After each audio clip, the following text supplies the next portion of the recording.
हिंदुस्तान में या भारत में पिछले सैकड़ों वर्षों में ये जो जातियों का वर्गीकरण हुआ, जातियों का वर्गीकरण कभी हुआ होगा किसी समय विशेष में, शायद उस समय की जरूरत रही हो, समाज के बैलेंस को बनाए रखने के लिए, संतुलन को बनाए रखने के लिए किया होगा। लेकिन इस तरह का वर्गीकरण इस समाज में कभी नहीं हुआ कि तुम ऊंचे हो या हम नीचे हैं, यह कभी नहीं हुआ।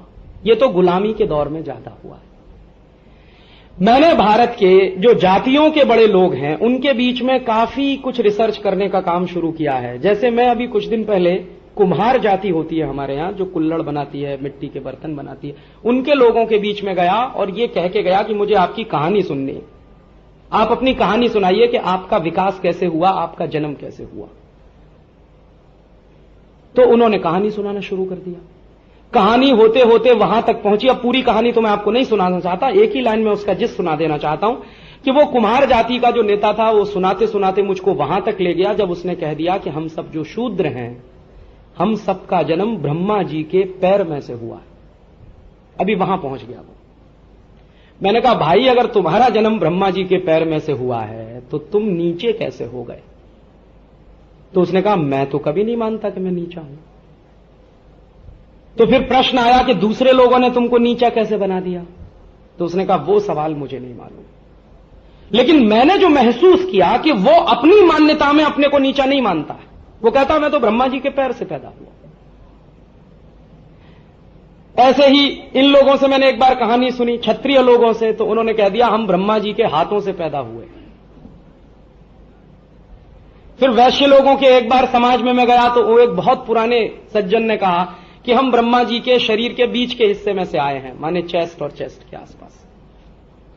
और ब्राह्मणों के पास गया तो उन्होंने कहा हम ब्रह्मा जी के सिर में से पैदा हुए हैं। अभी मैंने सबसे एक ही बात पूछी कि सब ब्रह्मा जी में से ही पैदा क्यों हुए? कोई ब्रह्मा जी के पैर में से, कोई ब्रह्मा जी के हाथ में से, कोई ब्रह्मा जी के शरीर के बीच के हिस्से में से, कोई सिर में से।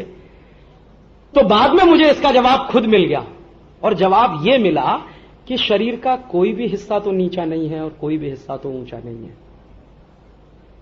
पैर भी उतना ही महत्वपूर्ण है जितना सिर है, हाथ भी उतने ही महत्वपूर्ण है जितना मेरे शरीर का दूसरा हिस्सा है। और इनमें से किसी हिस्से को काट के अलग कर दिया जाए तो शरीर की कल्पना नहीं हो सकती है। तो माने इन जातियों ने अपने आप को कभी नीचा माना नहीं। कोई ब्रह्मा जी के पैर से, कोई ब्रह्मा जी के हाथ से, कोई ब्रह्मा जी के शरीर से, कोई ब्रह्मा जी के सिर से। तो फिर प्रश्न आता है कि ये फिर ऊंच नीच कहां से आई? मेरी मान्यता यह है कि इस ऊंच नीच को बढ़ावा देने में काफी बड़ी भूमिका पुर्तगालियों की, फ्रांसीसियों की, डच लोगों की, अंग्रेजों की रही है। जैसे अक्सर मैं एक उदाहरण देता हूं, दक्षिण भारत में एक जाति है, उसका नाम है पेरियार। आज पेरियार शूद्र माने जाते हैं। 200 साल पहले तक पेरियार दक्षिण भारत की सबसे ऊंची जाति थी। क्यों? इसलिए कि पेरियार लोग मंदिर बनाया करते थे। जो आर्किटेक्ट आपको दक्षिण भारत के मंदिरों का दिखाई देता है वो सब पेरियार लोगों का बनाया हुआ है। और क्या गजब का आर्किटेक्ट है उन लोगों का। मैंने तो दक्षिण भारत के कुछ मंदिर तो ऐसे अद्भुत देखे कि एक मंदिर में आप खड़े हो जाइए, आप चिल्लाइए, बाजू वाला आपकी आवाज नहीं सुन पाएगा। एक कदम हटके चिल्लाइए तो 3 किलोमीटर तक आवाज जाएगी। इतना गहरा आर्किटेक्ट इस देश में रहा जिन लोगों के पास, उनका नाम है पेरियार, तो वो नीचे कैसे हो सकते हैं? फिर पेरियारों की कहानी इकट्ठा करना मैंने शुरू किया। तो कहानी इकट्ठा करते करते एक दिन पता चला कि ये जाति तो 1850 तक मंदिर बनाती थी। मंदिर बनाने के बाद मंदिर में प्राण प्रतिष्ठा करती थी। उसके बाद मंदिर सौंप दिया जाता था दूसरे लोगों को। बाहर से कभी मंदिर पर आक्रमण होगा तो फिर सुरक्षा के लिए आ जाते थे। तो ये नीचे कैसे हो गए फिर?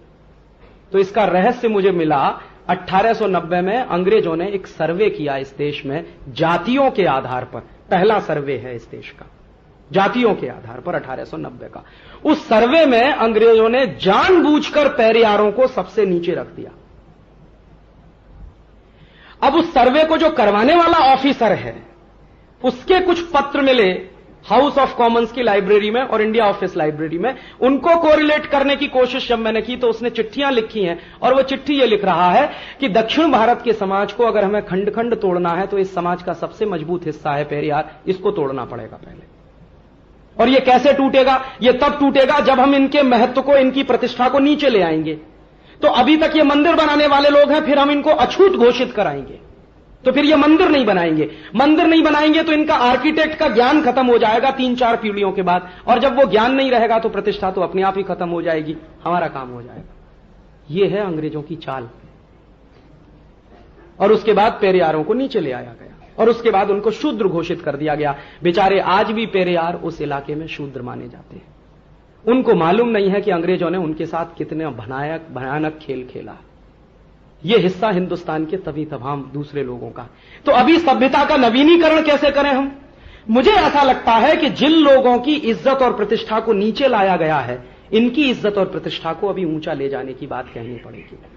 तो वो कुछ बात ऐसे कहनी पड़ेगी कि तुम तो सब ब्रह्मा जी के पैर से पैदा हुए हो, पैर सबसे ज्यादा महत्वपूर्ण है। अगर पैर नहीं होगा तो शरीर चलने वाला नहीं है, माने तुम्हारे बिना यह समाज चलने वाला नहीं है।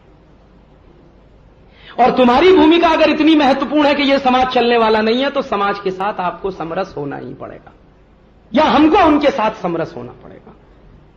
तो एक किस्सा है गणेश पुराण का। गणेश पुराण में शंकर जी उपदेश दे रहे हैं, कुछ ऋषि उनके साथ बैठे हुए सुन रहे हैं। हिंदुस्तान की माइथोलॉजी अगर समझनी हो तो ये जरूर पढ़ना चाहिए, गणेश पुराण। और ये कुछ मैंने पढ़ना शुरू किया। तो वो किस्सा क्या है? वो कह रहे हैं ब्रह्मा जी बैठे हैं, शंकर जी उपदेश दे रहे हैं, तो किसी ऋषि ने पूछ लिया है, शायद कोई ऋषि है, उनका नाम मैं बोल रहा हूं, कि आप आने वाले समय में आधुनिकता को कैसे परिभाषित करेंगे। तो कोई ऋषि है, वो कह रहे हैं, शंकर जी के बोलने से पहले कह रहे हैं कि मैं आने वाले समय में आधुनिकता को परिभाषित ऐसे करूंगा और मैं ये कहूंगा कि शूद्रों की जय हो।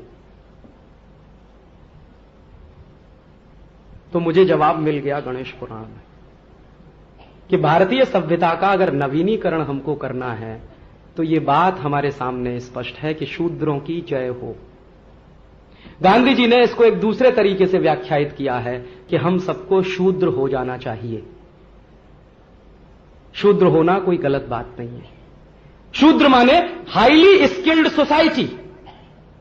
कुम्हार है, लोहार है, चर्मकार है, ये सब क्या है? इंजीनियर्स ही तो हैं।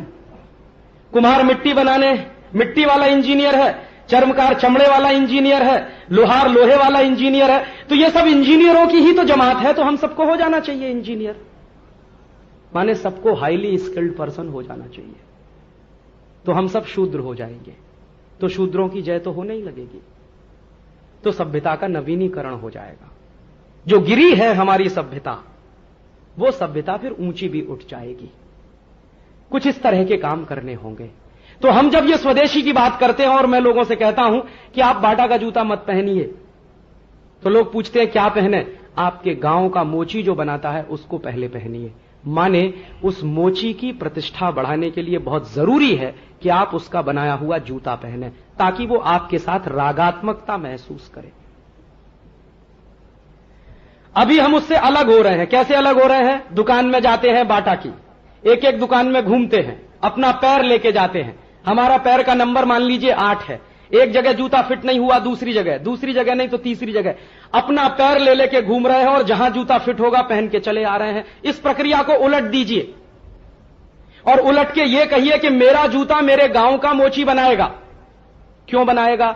इसलिए कि मेरे पैर में जो अंगूठा है वो उंगली के साथ ज्यादा चिपका हुआ है। तो वो जब मेरे पैर का नाप लेने आएगा तो उसको मेरे इस अंगूठे के उंगली के बीच में चिपके होने की बात समझ में आ जाएगी। तो जूते का जब वो डिजाइन बनाएगा तो वो ध्यान में रखकर बनाएगा कि मेरे अंगूठे को तकलीफ नहीं होनी चाहिए। ये बाटा में समझ में नहीं आने वाला, वहीं आएगा। तो इसलिए मैं आपसे कह रहा हूं कि बाटा पहनना बंद करिए। गांव का जो मोची बनाता है ऑर्डर देकर उससे बनवाइए। जब आप उससे ऑर्डर देकर जूता बनवाना शुरू करेंगे तो उसका आपके साथ कुछ रागात्मक संबंध पैदा होगा। उत्पादक अपनी चीज जब सीधे बेचता है उपभोक्ता को, तो जो समाज में जीवंत संबंध बनता है उससे ज्यादा मजबूत कोई दूसरा बॉन्ड नहीं होता किसी समाज में। मैं जब आपसे कहता हूं कि lux, life boy, Liril, Rexona मत खरीदिए, आपके गांव में अगर कुछ साबुन बन रहा है तो उसको खरीद लीजिए। और साबुन अगर नहीं बनता है तो किसान बेसन पैदा करते हैं, चना पैदा करते हैं, उसको इस्तेमाल कर लीजिए साबुन के रूप में। तो वो इसलिए कहता हूं कि किसान के साथ आपका रिश्ता जुड़ना बहुत जरूरी, जो अभी टूट चुका है। मैं जब आपसे कह रहा हूं कि कॉलगेट, क्लोजअप, सिबाका, फॉरहंस मत खरीदिए, आप नीम का दातुन खरीद लीजिए और गांव के किसी आदमी को कहिए कि वो नीम का दातुन तोड़ के आपको देना शुरू करे, तो आपका उसके साथ रागात्मक संबंध बनना बहुत जरूरी है। दातुन तो आएगा ही, पैसा भी आप देंगे, लेकिन आप और उसके बीच में जो संवाद पैदा होगा, वो संवाद एक मजबूत बॉन्ड बनेगा और समाज की शक्ति बनेगा। इसलिए स्वदेशी होना बहुत जरूरी है इस देश में, और ये उदाहरण देते चले जाइए और ये समझ में भी आता चला जाए। तो अभी आज के व्याख्यान में एक अलग तरीके से मैंने स्वदेशी की व्याख्या की है कि हमको स्वदेशी क्यों होना है। अब तक आपने सुना होगा कि अमेरिका पैसा नहीं जाए, वो तो ठीक ही है, और आज का व्याख्यान सुन के आपको मैं कहना चाहता हूं कि अमेरिका पैसा जाए ना जाए इमैटीरियल है। मेरे समाज का बॉन्ड मजबूत होना चाहिए, गांव के मोची का जूता पहनकर। मेरे समाज की शक्ति बढ़नी चाहिए, गांव के आदमी से दातुन खरीदकर। मेरे समाज की शक्ति बढ़नी चाहिए, गांव के किसान का बेसन खरीदकर, दूध खरीदकर, ये खरीदकर, वो खरीदकर। इसलिए स्वदेशी की तलाश अपने पड़ोसी से शुरू करिए। जो आपके सबसे नजदीक बनता है वो सबसे पहले स्वदेशी। बड़े कारखानों में जो बनता है वो देशी। स्वदेशी, देशी और विदेशी तीनों की परिभाषाएं स्पष्ट करिए। निरमा स्वदेशी नहीं है, देशी है। गांव में बनता है अगर साबुन तो वो स्वदेशी है। प्रॉमिस स्वदेशी नहीं है, देशी है। नीम का दातुन मिलता है या दंतमंजन बनता है मेरे गांव में, वो स्वदेशी है। तो पहले तलाश करिए स्वदेशी की, ना मिले तो देशी पे जाइए, और परदेशी तो बिल्कुल नहीं, क्योंकि सभ्यता का नवीनीकरण करना है हमको, और भारतीय समाज को भारतीय बनाना है, यूरोपियन नहीं बनाना है। और तब इसमें देखिए कि ऐसे कौन कौन से माध्यम हैं जो आपको विदेशी बनाने में लगे हुए हैं। मैंने आपको कहा, एक तो शिक्षा, कॉन्वेंटियन एजुकेशन, उसका पूरा का पूरा क्यूरिकुलम। दूसरा, आधुनिकता का एहसास कराने वाले वो तमाम उपकरण जिनको आपने मान लिया है कि ये सभ्यता की निशानी है, वॉशिंग मशीन, टेलीविजन, या फिर रेफ्रिजरेटर, या फिर वगैरह वगैरह। तब आप पूछेंगे, राजीव भाई आप हमको आधुनिक नहीं बनने देना चाहते? मैं जरूर चाहता हूं कि आप आधुनिक बने, लेकिन आधुनिकता की परिभाषा बदलिए। यूरोपियन होना, अमेरिकन होना आधुनिक नहीं है। माने हम यूरोप जैसे हो जाएं, अमेरिका जैसे हो जाएं, ये आधुनिक होना नहीं है। हम भारत में रहते हुए आधुनिक कैसे बने, ये सोचने की कोशिश